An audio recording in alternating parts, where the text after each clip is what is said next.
नमस्कार, स्वदेश विशेष देख रहे हैं आप। मैं हूं आपके साथ प्रशांत पांडे। एशिया की दो बड़ी इकॉनमी जो अब तक एक दूसरे से दूरियां बनाकर चलती थीं, लगातार ये नैरेटिव भी था कि दोनों इकॉनमी एक तरह से उनके हित एक दूसरे से जुड़े नहीं हैं। उन्हें अमेरिकी राष्ट्रपति डोनाल्ड ट्रंप की हालिया नीतियों ने कहीं ना कहीं करीब ला दिया है।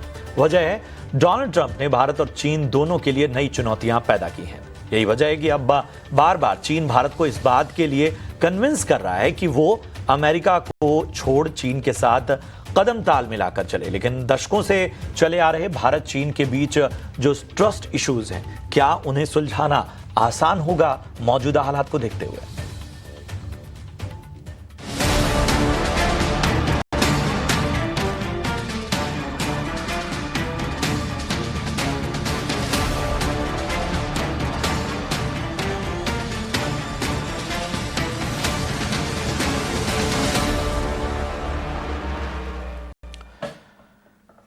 तो ये बात हम कह क्यों रहे हैं, उसको जरा समझिए। भारत में चीन के राजदूत शू फेंगहोंग ने एक अहम बयान देते हुए 4 अहम सजेशन दिए हैं जो अमेरिका की दादागिरी के खिलाफ उनका एक संघ बनाने की बात कहता है। उन्होंने मिलकर अमेरिका का विरोध करने का आह्वान किया है। चीन पहले भी भारत के सामने यह प्रस्ताव रखता रहा है कि अमेरिका की नीतियों से निपटने के लिए उन्हें साथ आने की जरूरत है और प्रतिद्वंदी यानी विरोधी बनने की बजाय एक साथ मिलकर चलना इस समय की मांग है। वैश्विक नीति तय करने में भारत और चीन की अहम भूमिका हो सकती है। भारत पर अमेरिका के 50% टैरिफ को अन्यायपूर्ण और तर्कहीन बताया है चीन ने, और किसी भी तरह के टैरिफ या ट्रेड वॉर का विरोध करने की बात की है। और साथ ही कहा है कि सीमा विवाद जो है वो हमारे रिश्तों और हमारी इकोनॉमिक जो साझेदारी है उसमें किसी तरह से अड़चन नहीं आनी चाहिए। तो ये तमाम बातें कई चीज़ों की ओर इशारा कर रही हैं और इसको हमको समझना होगा। मतलब एक दिन में सब कुछ ठीक हो जाए, भरोसा और संवाद, रिश्ते मजबूत हो जाएं, ये सारी चीज़ें बहुत ही दूर की चीज़ लगती हैं जो भी भारत और चीन के रिश्तों का इतिहास बताता है। तो हमने सोचा कि चला इसको समझेंगे और कितना ऑप्टिमिज्म हो सकता है, वक्त का तकाजा तो है, ये तो सबको समझ में आ रहा है, लेकिन कितना आसान कितना मुश्किल, इसको हम समझने की कोशिश करेंगे। और आज हमारे साथ खास मेहमानों का पैनल जुड़ा हुआ है। मैं परिचय करा दूं, हमारे साथ रिटायर्ड मेजर जनरल जी द्विवेदी साहब जुड़ चुके हैं, सेवाएं दे चुके हैं बतौर diplomat China, north Korea, Mongolia, और फिलहाल हमारे कार्यक्रमों की अक्सर शोभा बढ़ाते हैं। Thank you so much professor Dwivedi आपका इस चर्चा में शामिल होने के लिए। हमारे साथ फुनसुक स्टोब्सडैन साहब हैं, former ambassador of India to Kyrgyzstan. Phunchok sir, आपका भी बहुत बहुत स्वागत। और हमारे साथ मोनीश तुरांगमम है, सीनियर रिसर्च कंसल्टेंट, चिंतन research foundation. Thank you so much Monish अपना कीमती समय देने के लिए। तो द्विवेदी सर, जैसा मैंने अपने पहले रिमार्क में कहा कि ठीक है, ये बातें अच्छी तो लगती हैं, भारत चीन के रिश्ते सुधर जाएं, मौजूदा हालात को देखते हुए दोनों साथ आ जाएं, चीज़ें बेहतर हो जाएं, एक तरह से दो महाशक्तियां जो हैं वो कहीं ना कहीं एक ऑल्टरनेटिव बनकर आगे आएं और मॉडर्न डिप्लोमेसी में एक तरह से एक ऐसा सेंटर बने जहां से नीतियां तय हों। लेकिन इतिहास देखते हुए कितना आसान और कितना मुश्किल नजर आता है। आप लोग को तो लंबा तजुर्बा है इन सारे ज्योग्राफीज में काम करने का।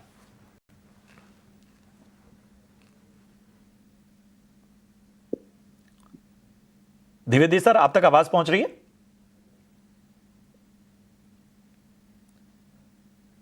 लगता है कुछ तकनीकी खामी है। मुनीश, मैं आपके पास आऊं उससे पहले मैं फुनसुक स्टोब्सडैन सर के पास आऊंगा, और मेरा सीधा सवाल फुनसुक सर आपसे यही है कि कितना आसान कितना मुश्किल होता है। आप लोगों को लंबा तजुर्बा है चीन के, पहले भी इस तरह के तमाम पैंतरों का, तमाम बातों का, ये वक्त का तकाजा है, चीन तो समझ रहा है, लेकिन कितना फिजिबल होगा ये बड़ा सवाल है। देखिए, जो आपने शुरू में कहा था बड़ा डिस्ट्रस्ट है दोनों में, तो ये सही बात है। लेकिन मैं अपने तजुर्बे से कहता हूं कि ट्रस्ट बोल के कुछ होता नहीं है, इंटरेस्ट की बात होता है। कहीं पे अगर इंटरेस्ट मिल जाता है तो आपस में बात हो सकता है और कुछ प्राप्त कर सकते हैं कि कोलैबोरेशन के करीब। अगर आप तुलना करें अमेरिका और चीन के बीच में, हम किसको ज़्यादा ट्रस्ट करते हैं या नहीं करते हैं, शायद हम अमेरिका को ट्रस्ट करते हैं। तो इसलिए ये जो कुछ भी अभी ट्रम्प साहब ने हमारे ऊपर किया है, ये एक टेम्परेरी फेस है मुझे लगता है, क्योंकि हमारे खून में, हमारे दिमाग में गोरों के प्रति एक बहुत बड़ा क्या कहते हैं, रिस्पेक्ट रहता है, उनके नीचे झुकते हैं। और हमारे जो पॉलिटिकल और ब्यूरोक्रेटिक इलीट है, उनके सारे बच्चे यूरोप में पढ़ते हैं या अमेरिका में पढ़ते हैं। तो ये आते जाते रहते हैं। ट्रम्प साहब पूरे 100 साल के लिए तो बैठने वाला नहीं है, चले जाएगा। तो उस दिन की इंतजार करेंगे जब अमेरिका में कोई अच्छा प्रेसिडेंट, राष्ट्रपति आएगा। लेकिन चीन के साथ जो है वो तो प्रैक्टिकल चीज है, लेकिन हम लोग प्रैक्टिकल चीज को ज्यादा देते नहीं है, हमारे इमोशनल चीजें हैं। तो उस इमोशनल चीज में चीन फिट नहीं होता है, ये सच बात है। कभी कभी उड़ा देगा, कहीं एक छोटी सी बात पे अभी फिर एंटी चाइना फीवर यहाँ चलेगा, ये जाहिर से बात है, होगा। तो मुश्किल काम है चीन के साथ ये करना, जो चीन के दूतावास के लोग जो कहते हैं, वो रिपीटेडली अभी कह रहे हैं कुछ दिनों से। लेकिन ये एक अपॉर्चुनिस्टिक एक थिंकिंग भी है, क्योंकि पहले भी हमने इस तरह के चूज किए थे। जैसे अफगानिस्तान पे हम लोग कोलैबोरेट करेंगे, कहाँ पहुंचा हमारे, कोई चीन के साथ कोई कोलैबोरेशन है नहीं। क्लाइमेट चेंज में जब मनमोहन सिंह जीते थे, क्लाइमेट चेंज पे संबंधी हुआ था कि हम विश्व में हम दोनों कोऑपरेट करेंगे, कहाँ पे कोऑपरेशन हुआ। तो ये कहने के लिए अच्छा है, लेकिन करने के लिए बड़ा मुश्किल है। आपने सही कहा, और शायद इसीलिए मैंने एक शब्द का जिक्र किया कि इतिहास जो रहा है वहां पर कहीं ना कहीं एक मजबूत नींव की जो बात, मतलब शायद ये नींव बहुत पहले पड़ जानी चाहिए थी अगर कुछ ऐसा था। लेकिन वही है, जो एक ट्रस्ट इशू है और जो एक प्रैक्टिकल अब तक अनुभव रहे हैं, वो कहीं ना कहीं एक इसकी फिजिबिलिटी पर सवाल उठाते हैं। द्विवेदी सर, आप तक आवाज पहुंच रही है मेरी?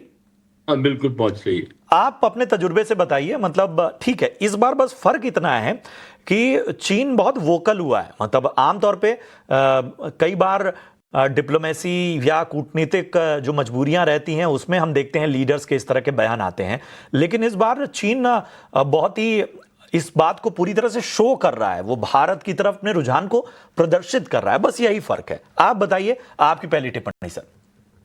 देखिए, सबसे पहले जब आप चीन की ओर देखते हैं या उनका व्यवहार देखते हैं, तो हमें ज्योग्राफी और हिस्ट्री को नहीं भूलना चाहिए।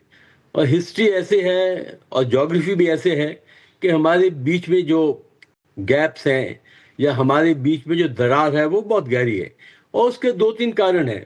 सबसे पहले कारण है कि चीन अक्सर विश्वासघात करता आ रहा है।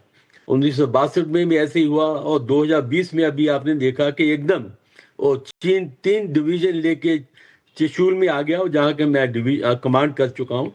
तो एक बात है कि चीन की जो चाल है वो बहुत गहरी होती है, और उसकी जो करनी में और कथनी में बहुत फर्क होता है।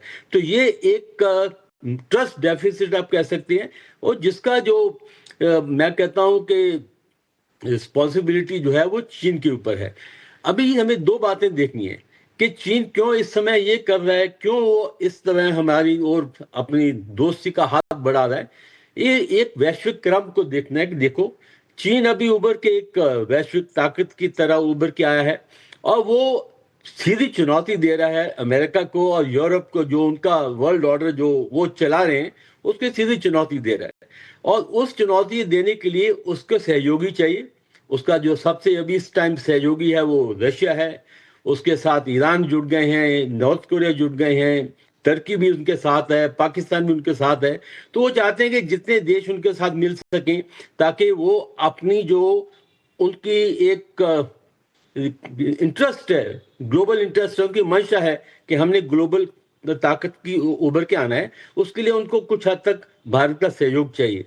और दूसरी बात, जो इम्पोर्टेंट बात यह है कि वो चाहता है कि जो भी अमेरिका के साथ अलाइज हैं या जो भी अमेरिका के साथ पार्टनर हैं, उनको खींचा जाए।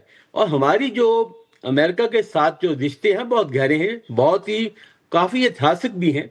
और हमारा डीएनए जो है वो अमेरिका के साथ मिलता है, चाइना के साथ डीएनए नहीं मिलता है, क्योंकि हमारी थिंकिंग, फिलॉसफी, सिस्टम जो है एक सुर में अब तक हमारे दोनों एक्सपर्ट का ये मानना है कि जिस तरह की हिस्ट्री रही है, जिस तरह के हमारे अनुभव रहे हैं, उसमें फिजिबिलिटी पर सवाल हैं। और जाहिर सी बात है, जब एक चुनाव की बात आएगी, ठीक है, स्थितियां अभी शायद ट्रंप की लीडरशिप में बहुत हमारे हक में नहीं है, उसके बावजूद अमेरिका की तरफ रुझान हमेशा भारत का रहेगा। अब देखना होगा कि इन सारी चीज़ों पर भारत की प्रतिक्रिया क्या सामने आती है, उस पर भी बहुत कुछ डिपेंड करेगा। मुनीश, आपको ऑप्टिमिज्म दिख रहा है, मतलब या आपको लग रहा है कि अभी भी 50-50 है? मतलब चूंकि पिछली बार जब चीजें हुई एससीओ के मंच से, तो उसका तुरंत इमीडिएट इफेक्ट हमें ट्रंप की बॉडी लैंग्वेज, ट्रंप के तमाम बयानों, और वो बयान लगातार कहीं ना कहीं मेल्ट डाउन होते रहे। मतलब आमतौर पे ट्रंप के साथ ऐसा होता नहीं है। हालांकि इस बार ट्रंप जो है फिर एक बार फिर वही पुराने तेवर दिखा रहे हैं। लेकिन क्या लगता है आपको कि ये केवल कूटनीतिक बयानबाजी के लिए अभी फिलहाल स्थितियां ठीक हैं, या आपको कुछ लॉन्ग टर्म गोल्स नजर आ रहे हैं, या आपको साझेदारी के मौके नजर आ रहे हैं? कुछ हद तक मुझे लगता है कि ऑप्टिमिज्म है, मगर कॉशियस ऑप्टिमिज्म है। और एक बात तो ये है कि अगर ट्रम्प का जो यूएनजीए का स्पीच है, उसको भी देखा जाए तो उसने फिर से चीन और भारत का नाम लिया है, regarding the Russia Ukraine war. तो इस तरह का एक जियोपॉलिटिकल जो एक मतलब इम्पैक्ट है या जियोपॉलिटिकल रेस्पॉन्स है, वो उसका आना तो काफ़ी लाजमी है। मगर मैं एक बात दोहराना चाहता हूँ यहाँ पे, जो पिछले पैनलिस्ट ने भी कहा है कि दो बातें हैं कि एक तो इतिहास है, एक भूगोल है। तीसरा बात है ये है कि एक शक्ति का जो एक फैक्टर है कि चीन जो है वो एक प्रॉक्सिमेट पावर है और अमेरिका जो है वो एक डिस्टेंट पावर है। तो हमारी ये कूटनीतिक जो एक स्ट्रेटजी ये रही है कि किस तरह एक डिस्टेंट पावर के साथ मिलके इस प्रॉक्सिमेट पावर को हैंडल किया जाए। मगर काफ़ी हद तक ये भी है कि you can not change geography. तो काफ़ी हद तक ये भी आता है कि जो हमारे चीन के साथ जो रिश्ते हैं, उसमें एक बहुत बड़ी बाधा ये है कि हमारे साथ एक फंडामेंटल डिसएग्रीमेंट है सॉवरेनिटी को लेके, बॉर्डर को लेके। ये कोई थ्रेट ऑफ इश्यूज नहीं है, ये कोई मतलब ऐसा इशू नहीं है जिसके ऊपर 50-50 या 30-40 किया जाए। ये एक सॉवरेनिटी इशू है कि फंडामेंटल डिस्कॉर्ड है। तो ये बाधा जो है वो हमेशा एक फैक्टर पे करेगी। मगर ये मानना भी एक जरूरी है कि जिस तरह का जो एक स्टेटमेंट चीन के राजदूत ने दिया है, वो कोई नया स्टेटमेंट नहीं है। आप चीन के काफी सारे नेशनल सिक्योरिटी डॉक्यूमेंट्स को देख लीजिए, हमेशा उन्होंने ये दोहराया है, या तो यूनिलैटरली या बायलैटरली विद रशिया, रूस के साथ, ये दोहराया है कि जो अमेरिका का इंडो पैसिफिक स्ट्रेटजी है वो एक हेजेमोनिक टेंडेंसी शो करता है, यूनिलैटरल टेंडेंसी शो करता है, और काफी बाकी देशों को इसके साथ नहीं रहना चाहिए। ऑन द अदर हैंड, आप अमेरिका का कोई नेशनल सिक्योरिटी स्ट्रेटजी डॉक्यूमेंट देख लो हाल ही में, तो ये बात दोहराती है कि चीन का जो स्ट्रेटजी है इंडो पैसिफिक के ऊपर, वो प्रेडेटरी है, यूनिलैटरल है। तो इन दोनों का जो एक इस तरह का रेस्पॉन्स, काउंटर रेस्पॉन्स, जो एक कोल्ड वॉर 2.0 या आप ग्रेट पावर कंपटीशन कह लो, इंटरनेशनल सिस्टम के ऊपर दबदबा बनाने का जो इनका रेस है, उसको कह लो, उसका एक परिणाम है। ये तो चलता रहता है। इसमें गौर करने वाली बात यह है कि भारत की नीति क्या रहेगी इसमें, कि मुझे नहीं लगता भारत की नीति इस पे टिकी है कि कोई भी दल पकड़ के चल ले, क्योंकि हमारी सिद्धांत वही है कि हम किस तरह से ऑटोनॉमी को हम प्रैक्टिस करते हैं, उस ऑटोनॉमी में स्ट्रेस टेस्ट तो आया है।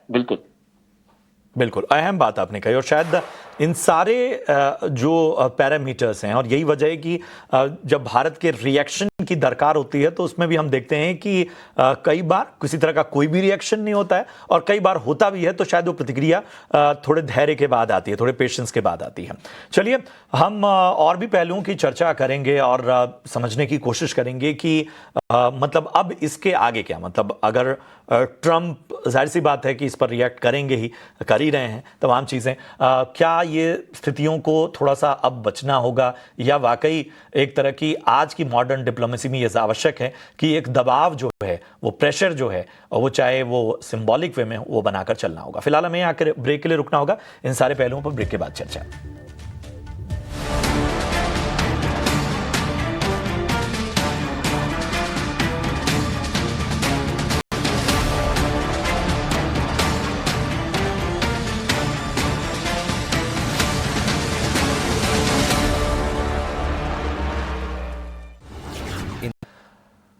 स्वागत है आपका ब्रेक के बाद। और चलिए अब भारत के पहलू से भी इस पूरे मामले को समझने की कोशिश करते हैं। फुनसुक सर, हमें ये बताइए कि हमारी जो अभी की स्ट्रेटजी है, जैसा मैं ब्रेक से पहले कह रहा था कि हम या तो लेट रिएक्शन देते हैं या नो रिएक्शन भी एक तरह का हमारा एक कह सकते हैं कि एक न्यूट्रल वे होता है किसी भी चीज़ पे तुरंत उसको हाथों हाथ नहीं लेने का। क्या ये रणनीति सही है, या आपको लगता है कि शायद प्रेशर टेक्निक्स जो हैं और वो टैक्टिक्स जो हैं जो अमेरिका भी अपनाता रहा है, वो अब भारत को धीरे धीरे उस दिशा में भी जाना चाहिए?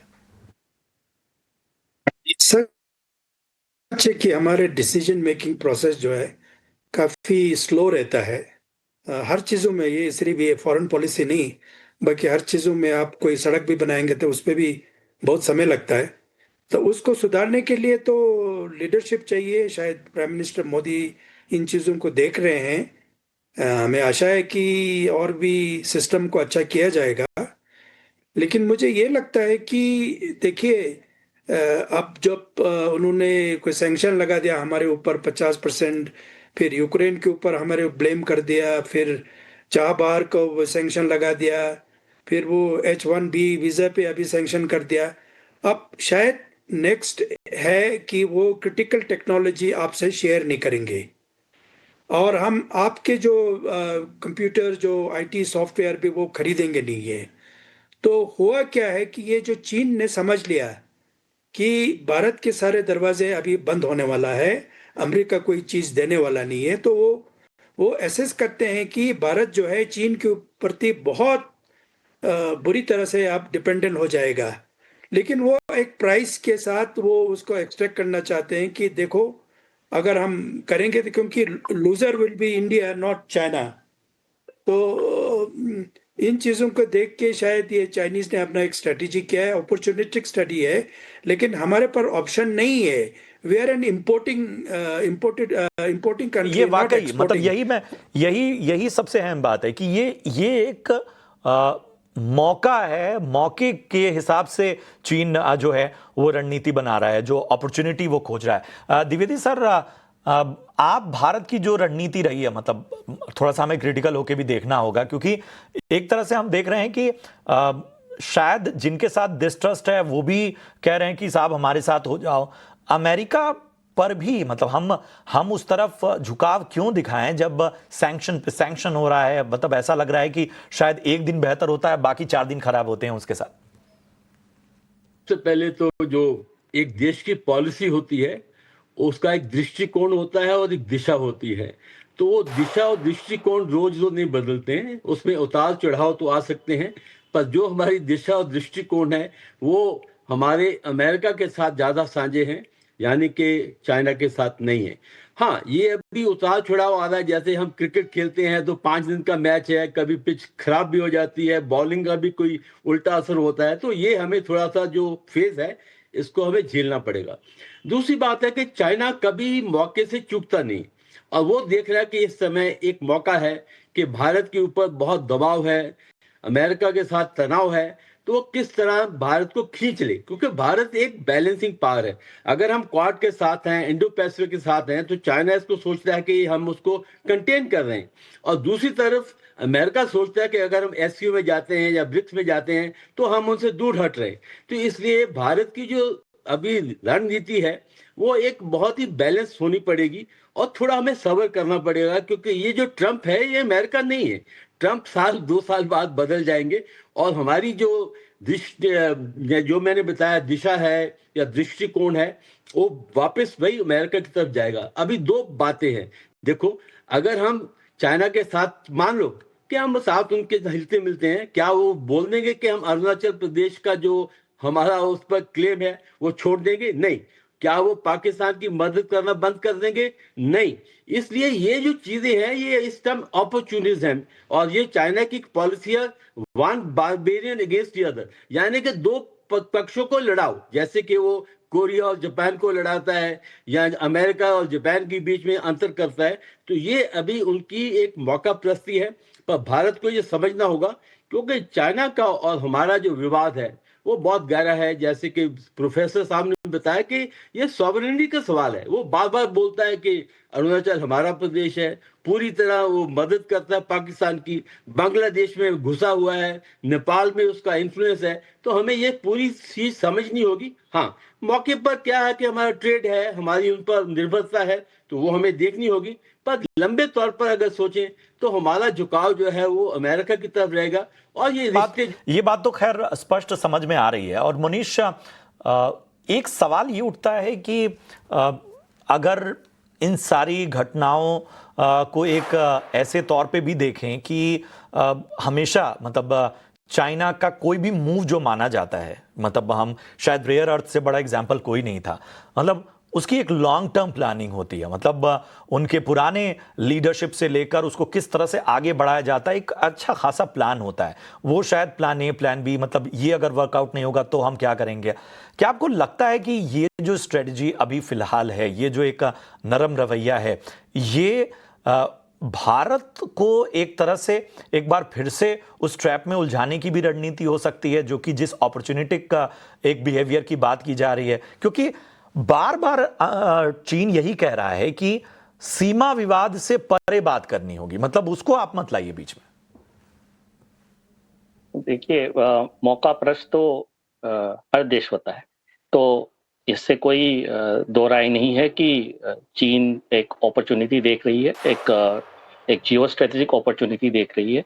तो काफी हद तक उनको ये भी दिख रहा है कि जो अमेरिका का एंगेजमेंट है with the rest of the world, whether आप देख लीजिए एशियन पार्टनर्स के साथ, भारत को छोड़ के अमेरिका का जो जापान और साउथ कोरिया जो ट्रीटी एलाइज है, उनके साथ भी काफी हद तक एक तनाव भरी माहौल चल रही है।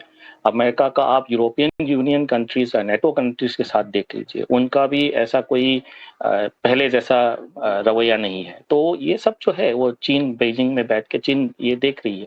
तो ये it's natural that China is seeing an opportunity here, a geopolitical opportunity here.